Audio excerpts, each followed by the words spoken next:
वर्तमान के सभी जो महामुनि आचार्य उपाध्याय और साधुगण हमारे इस वचनों को सुन रहे हैं, उन्हीं के श्री चरणों में नमोस्तुति करते हुए और श्री गौतम स्वामी के वचनों को लेकर के मैं आपसे चर्चा करूंगी।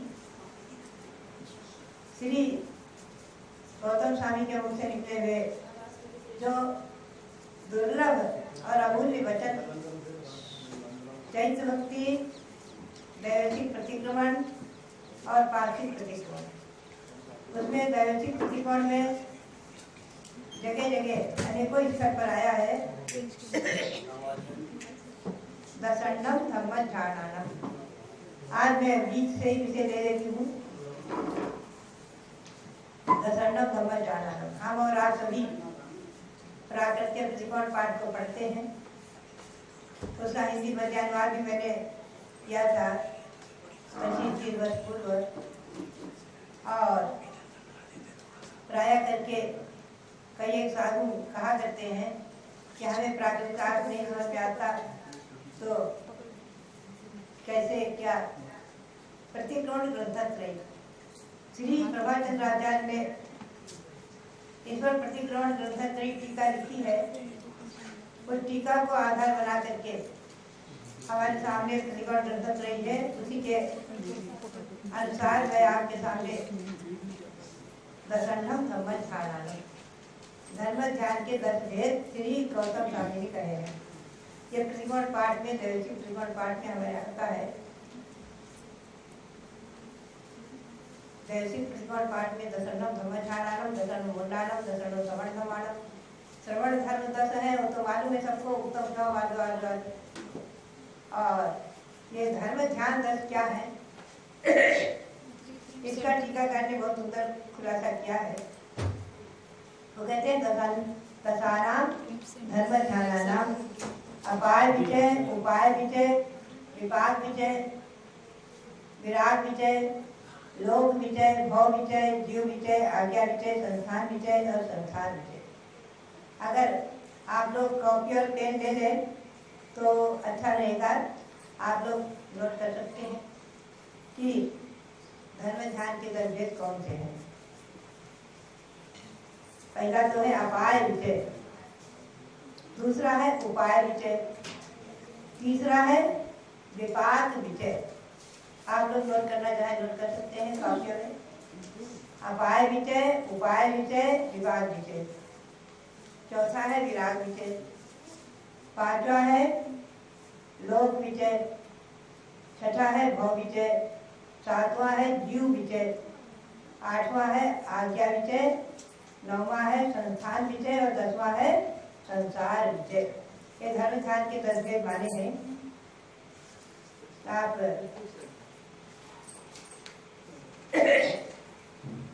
नोट कर सकते हैं। अपाय विजय, उपाय विजय, विपाक विजय, विराग विजय, लोक विजय, भव विजय, जीव विजय, आज्ञा विजय, संस्थान विजय, संसार विजय। विजय का अर्थ है चिंतन, विचार करना, बार बार उस पर विचार करना, परीक्षा करना, चिंतन करना, समीक्षा करना, इसका नाम है विजय। सबसे पहले अपाय विजय। अपाय विजय का अर्थ क्या है, श्री टीकाकार ने प्रभाचंद्राचार्य ने सन्मार्गात दिशा दृष्टियों दूर में अपेक्षा। सन्मार्ग जो है, सन्मार्ग मोक्ष मार्ग, सही मार्ग, वीरेंद्र भगवान के द्वारा बताया हुआ जो मार्ग है वो सही मार्ग है। उस मार्ग से अनादिकाल से मिथ्या दृष्टि जीव दूर ही है और ये चिंतन करना अपाय विजय है। अथवा मिथ्या दर्शन, मिथ्या ज्ञान और मिथ्याचारित से कि जीव को कैसे छुटकारा मिले, जीव कैसे इससे छूटे, मिथ्या दर्शन, मिथ्या ज्ञान और मिथ्याचारित से कैसे दूर हो, या अनादि संसार के लिए हमारे कारण है, इनसे कैसे दूर हो, ये चिंतन करना अपाय विजय है। कई जगह आचार्य ने बताया है कि अपाय विषय धर्मधान के विशेष, इस अपाय विषय धर्मधान के चिंतन से ही तीर्थंकर जैसे महापुरुष तीर्थंकर वृत्ति का वन कर रहे थे।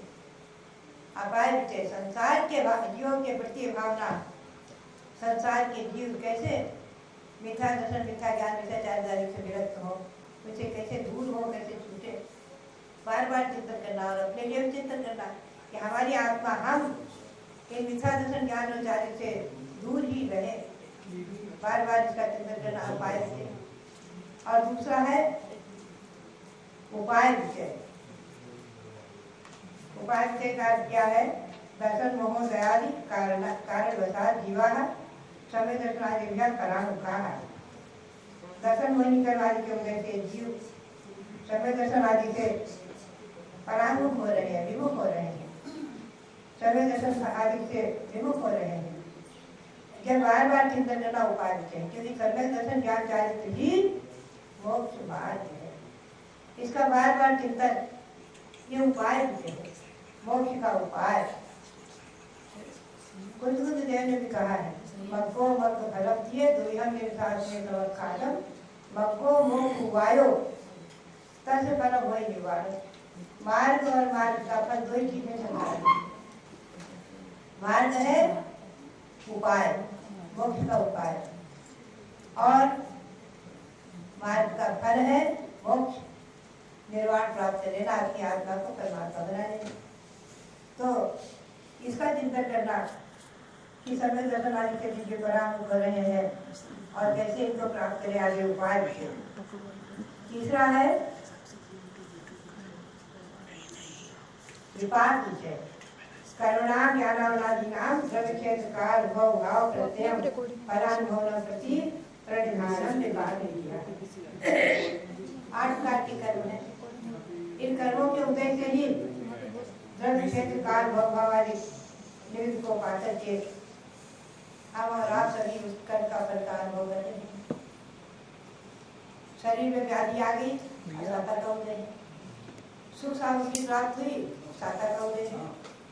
ज्ञान बंद है, ज्ञान और कर्म का अक्षर संबंध है। ज्ञान का विकास हो रहा है हमारे और आपके, तो दर्शन मोहिनी का और ज्ञान और कर्म का अक्षर वृद्धिगत हो रहा है। आचार्य वीरसार जी महाराज ने एक बार कहा, उसे प्रश्न हुआ है, भवला का स्वाध्याय चले थे आचार्य जी कि महाराज जी आप सब समझ लेते हैं क्या? तो महाराज जी मुस्कुराए और बोले कि कुछ कुछ नहीं भी समझते हैं, कुछ समझते हैं। तो ब्रह्मचारी सुनती बाई बैठी हुई थी, 56-57 की बात है। आचार्य श्री ने कहा तो सुनती बाई जी ने कहा कि आचार्य श्री जब समझते नहीं तो उसको पढ़ना क्यों? तो ये इसलिए पढ़ते हैं कि वृद्धिगत हो। एक एक अक्षर पर ज्ञानवर्ण कर्म का पर्दा लगा हुआ है, पर्दा पड़ा हुआ है, और पढ़ने से ही वो पर्दा हटेगा, क्षर बढ़ेगा। एक एक अक्षर पर एक एक, जैसे कहते हैं ना दाने दाने पर मुहर है। तो आचार्य श्री ने कहा कि एक एक अक्षर पर ज्ञानवर्ण कर्म का उदय है, और उसे पढ़ने से ही वो क्षर बढ़ेगा। तो इसलिए हम पढ़ते हैं, आज लेकर करने परसों कि भाव मेरे अगले भाव में समझेंगे तो बड़ा अच्छा लगा, समाधान हुआ। तो कभी भी आचार्य की बात याद आ जाती है कि नहीं भी समझ में आता है तो भी पढ़ना चाहिए। तो कर्म के उदय से ये जीव फल का अनुभव कर रहा है। ज्ञान और कर्म के उदय से ज्ञान बंद है, क्षण बढ़ेगा, ज्ञान व्यक्तिगत होगा आदि, और अंतराय के निमित्त से विघ्न बाधाएं आती हैं मोक्ष मार्ग में। आज हमें प्रसन्नता है कि ऐसे पंचम काल में भी दिगंबर मुद्रा को धारण करने वाले साधु हैं। आचार्य ने स्वयं कहा कि बलिष्ठ सहस्रेण पुरा, चतुर्थ काल में 1000 वर्ष के तपस्चरण से जितने कर्मों की निद्रा होती थी, आज के साधु हीन समरण से 1 वर्ष में उतने कर्मों की निद्रा कर लेंगे। ये बहुत बड़ी बात है। तो कर्म के उदय आदि का चिंतन करते रहना, और उसमें रंजगम और दुख और शोक नहीं करना, हर्ष विषाद नहीं करना, ये हमारा और आपका कर्तव्य। तो ये है विपाक विजय, कर्म के उदय आदि का चिंतन। संसार देह विशेषु दुख हेतुत्व अनित्यत्वादि चिंतनम विराग विजया। संसार शरीर और संसारिक विषय, संसार शरीर और भोग ये दुख के हेतु है, अनित्य है, विनश्वर है। ऐसा सोच कर ही हम और आपने छोड़ा है, आत्मा को परमात्मा बनाने के लिए छोड़ा है, मोक्ष मार्ग हमारा प्रशस्त है इसीलिए छोड़ा है।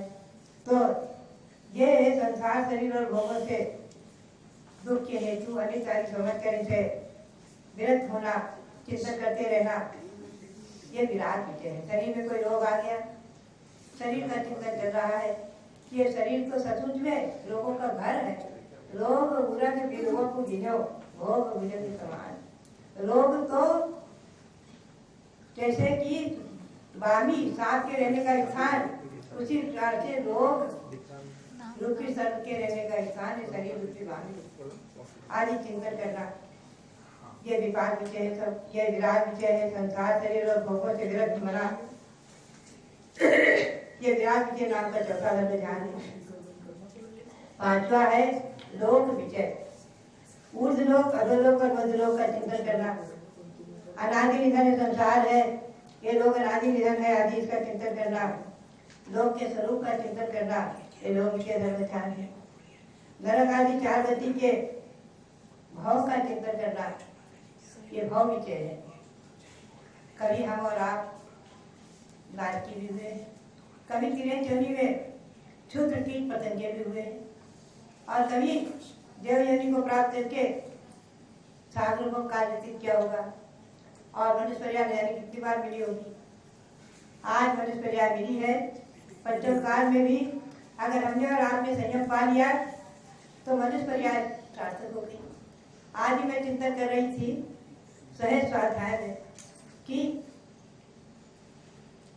जब प्रतिक्रमण का अर्थ चिंतन करते हैं, पुनः कार्य जीवा संखेजा संखेजा, पृथ्वी का एक जीव, जल का एक जीव, अग्नि का एक जीव, वायु का एक जीव, ऐसा असंख्याता संख्यात है। और वनस्पति का यह जीव अनंतानंत, वनस्पति का जीव अनंतानंत है।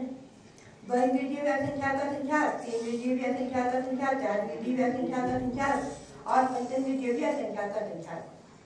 पंचेंद्रिय जीव में भी गाय की, मनुष्य, तिर्यंच और हम आप मनुष्य सभी आगे, मनुष्य में भी तिर्यंच असंख्यात है, संख्याता संख्यात, गाय की संख्याता संख्यात असंख्यात है, और देव भी असंख्याता संख्यात। लेकिन मनुष्य तो 29 अंक प्रमाण ही है, और वो भी पूरे 2.5 द्वीप है।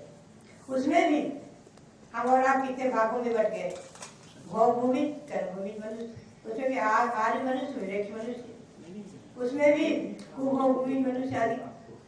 तो देश, कुल और जाति में जन्म लेकर के आर्य देश में, आर्य खंड में, और उत्तम कुल में, उत्तम जाति में जन्म लेकर मनुष्य पर्याय प्राप्त करके और संयम को प्राप्त कर लेना न जाने कितने जन्म का पुण्य है।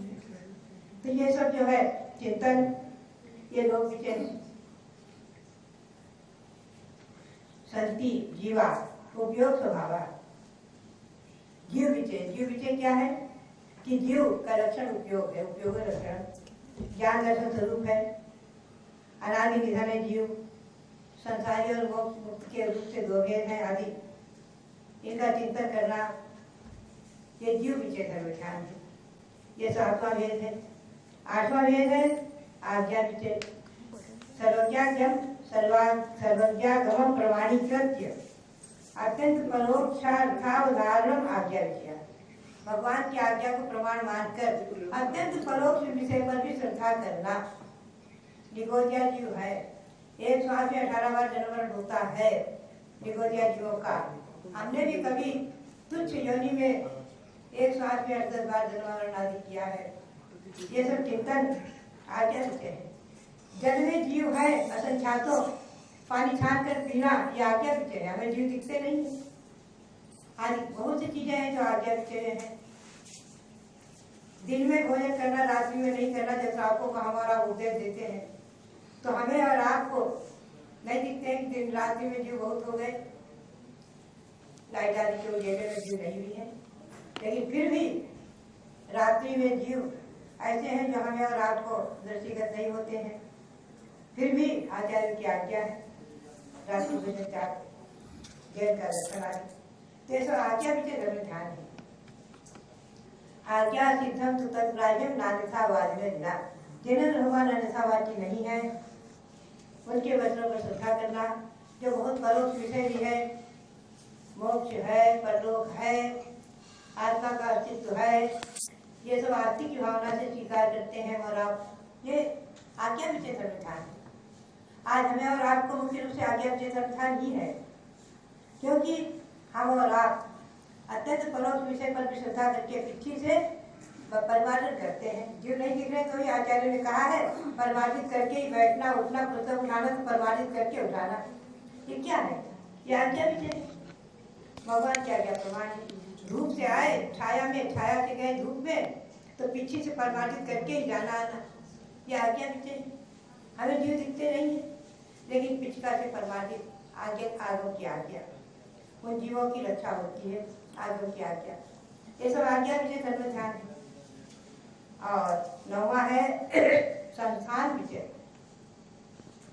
अधोमध्य और ऊर्ध्वलोक के निमित्त से लोक का आकार का चिंतन करना आदि ये सब संस्थान विषय में है। और संस्थान विषय में ही ज्ञानांडों में पिंडस्थ, पदस्थ, रूपस्थ, रूपाधिकारी ध्यान का वर्णन किया गया है। ये सब संस्थान विषय के अंतर्गत आ जाता है। आत्मा ये शरीर रूपी देवालय में जिनमें ज्योतिष भगवान आपका विराजमान है,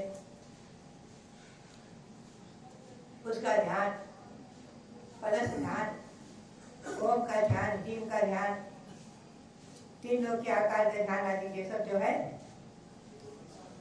आकृतिक जिन मंदिरों का ध्यान, परोक्ष में बैठे भी समय शिखर की वंदना, एक एक टोक पर जा जाकर वंदना कर लेना परोक्ष में, ये सब ध्यान, ये सब जो है पदस्थ ध्यान के अंतर्गत आ जाता है।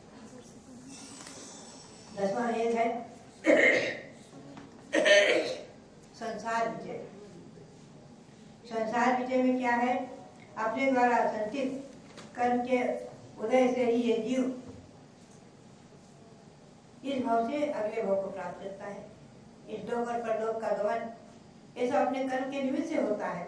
कोई ईश्वर, कोई शक्ति हमें इस लोक से परलोक में नहीं ले जाती है। हमारे स्वयं के द्वारा संचित कर्म, मनुष्य गति नाम कर्म का उदय जब तक क्या मनुष्य गति में है, मनुष्य गति मनुष्य आयु का समाप्ति होगी तो जो देवगति आदि जिसका उदय आएगा उस गति में जाएंगे आदि। ये संसार का चिंतन करना और भी विशेष है इसमें। तत्र परिभ्रमणात् जीवः पिता भूत्वा पुत्रः पौत्रश्च भवति। संसार का चिंतन करना, संसार में देखो पिता ही मरकर पुत्र हो जाता है और पौत्र हो जाता है आदि। ये संसार की स्थिति, माता होकर नई भगनी बन जाती है कि भार्या द्वैता आदि मरकर हो जाती है आदि।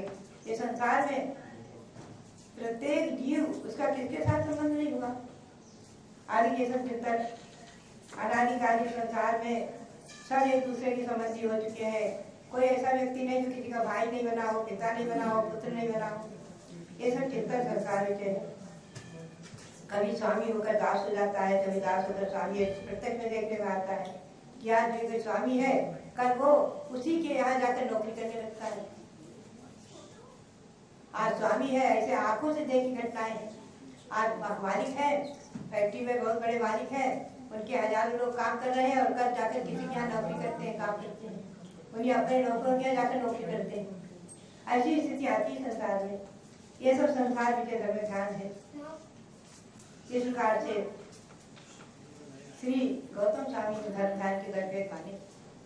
तो प्रतिक्रमण के अगर एक एक पदों का हम विश्लेषण करें और चिंतन करें तो बहुत आनंद आता है। और ये हमारा धर्म ध्यान, ये हमारा चिंतन, ये हमारे लिए बहुत बड़े पुण्य का साधन बनता है। साधु जीवन हमारी चर्या, साधु जीवन में 3 बार सामायिक, 2 बार प्रतिक्रमण, 4 बार स्वाध्याय, ये सब हमारी दैनिक क्रियाएं। उनमें प्रतिक्रमण में ये सब आते हैं और इनका चिंतन विशेष होता है, वही स्वाध्याय हो जाता है। इन अर्थों का चिंतन, अर्थों का पठन पाठन मनन ये स्वाध्याय में आ गया। तो बात यही है कि आज हम विचार करें ने हमें क्या दिया, बहुत कुछ दिया है। एक एक सूत्र में अनंत अर्थ गर्भित है, अनंत अर्थों को भर दिया है। अनंत अर्थ का बस्ता, अनंत अर्थ जिसके गर्भ में भरे हुए हैं, ऐसे गौतम स्वामी ने हमें बहुत कुछ दिया है। और प्रतिकोण पाठ जो हमारा है उसमें आता है बार बार कथनम धम्मस्थानम। आज मैंने छोटी सी व्याख्या की है और ये प्रतिक्रमण श्री गौतम स्वामी के द्वारा बनाया हुआ है। इसकी टीका में जगह जगह श्री प्रभाचंद्राचार्य ने स्पष्ट किया है कि श्री गौतम स्वामी मुनिनाम दुष्म काले दुष्प्रमाण परिणामादि भी प्रतिदिन उपाधितस्य कर्म विशिष्टर्थम प्रतिक्रमण लक्षण उपाय निर्धारण तदादो मंगलार्थम इस देवता विशेषम नमस्कार किया कि गौतम स्वामी इस दुष्म काल में मुनियों के प्रतिदिन करने योग्य जो प्रतिक्रमण है कर्म की विशुद्धि के लिए, जो प्रतिदिन उपार्जित कर्म है उनकी विशुद्धि के लिए जो प्रतिक्रमण लक्षण उपाय है उसको कहते हुए श्री गौतम स्वामी ने ये प्रतिक्रमण बनाया है। ये प्रतिक्रमण दंडक सूत्र गौतम स्वामी के मुख से लिखे हुए हैं। ऐसी श्री प्रभाचंद्राचार्य टीका जो आपके पास हो, आप इसको अवश्य स्वाध्याय करें। प्रतिक्रमण ग्रंथ इसमें प्रतिक्रमण के दंडक सूत्रों का बहुत सुंदर विश्लेषण है, बहुत अच्छा है और हमें और आपको इसमें बहुत आनंद आएगा पढ़ करके स्वाध्याय करके। तो मेरी तो यही भावना है कि हम और आप सभी गौतम स्वामी के एक एक शब्दों के अर्थ का विश्लेषण करते हुए उसको समझें और समझ करके प्रतिक्रमण करें तो अधिक आनंद आएगा और तर्क की निद्रा विशेष होगी। यही भावना मेरी है और आप मुनियों के इस चरणों में नमन और श्रावकों के लिए जो श्रावक हमारी बात सुन रहे हो तो सबके लिए बहुत बहुत आशीर्वाद।